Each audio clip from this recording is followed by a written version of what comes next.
So my journey into, well, my journey into coaching didn't really start with me wanting to be a coach. It actually started with me just wanting to understand myself better. And that really, if I was to trace that back, it would be when I lived in China. Um, so I think it's coming up to 7 years ago. And it was the first time I'd lived completely by myself and in a new country, new environment, and I spent a lot of time alone. And not necessarily by choice, it was just the very nature of the actual working as a teacher in a university with something like 20,000 students, and it was very isolating in a lot of ways. And I think that was my first real glimpse into, I just didn't enjoy my own company. And I saw how, even though I'd run halfway across the world to get away from my problems in some ways, those problems were with me. And so I realized, okay, the only common factor in this is me. I'm the reason that I have a big influence in why I feel the way I do, and the way that the world responds to me it's something within me. And so it was a pretty dark time as well as quite an enlightening time. And I realized the longer I spent time with myself, it would develop into more negative thoughts, and I started to become more aware of my self-talk. And I just realized that what I have to do is just learn how to be comfortable with myself. Like, there is no way from escaping from myself, that no matter how hard I try, I'm going to be there. I'm always going to be there, And so I got to build a relationship with whatever that concept of me is. And so that was really my first segue into, I say personal development, I wouldn't even say coaching or therapy. And I just started picking up a lot of books and just reading about how to improve myself as a human being, And so it was just, a lot of it initially was skills based. What skills can I develop, and how do people think that so they're not like this. At that point, I got back into the legal profession, was working in Canary Wharf, and in some ways I thought I'd made it, but I realized that actually there was a big part of me that was missing within that environment, and I've realized a lot of it was wearing a mask that I had to take into work every day, and that mask just disconnected me from who I actually was, And I realized the longer I was in the profession and the more I had to wear this mask every single day, the less I was connected with myself. And I could only see myself becoming more and more disconnected the longer I stayed in this profession.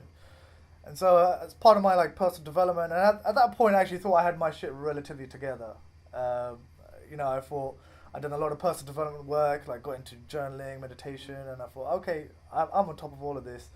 And just out of curiosity, I thought I'd go see a psychotherapist, not really knowing much about the mental health field as broadly speaking, And they were a Gestalt psychotherapist, which is what I ended up training in.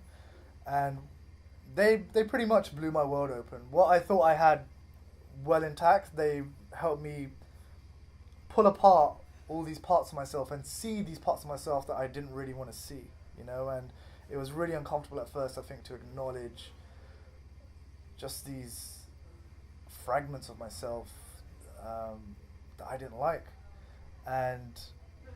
But that started a process of this curiosity of that, actually, with this awareness, and it changed everything. It changed my whole perception of how I saw the world with a new awareness. And I realized that a very holistic relational style, which is Gestalt, is really was what connected with me.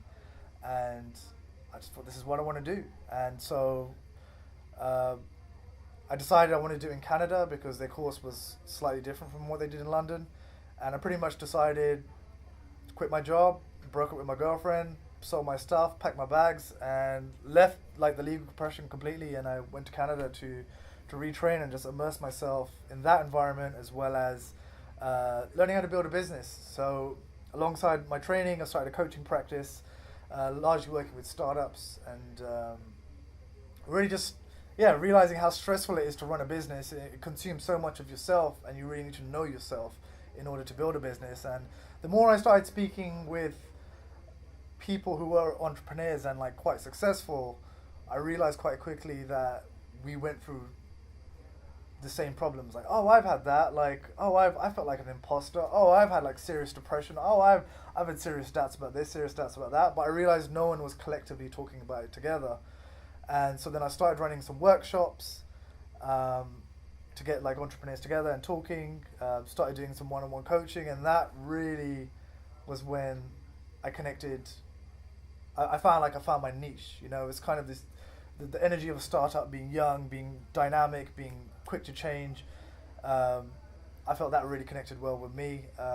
Soon after that, came back to London, completed a further, so did my core psychotherapy training in Canada, as well as a further coaching training there. And then I came back to London, did a further workshop facilitation training. And yeah, met James. Me and James very aligned in our vision, working as a first Sanctus coach.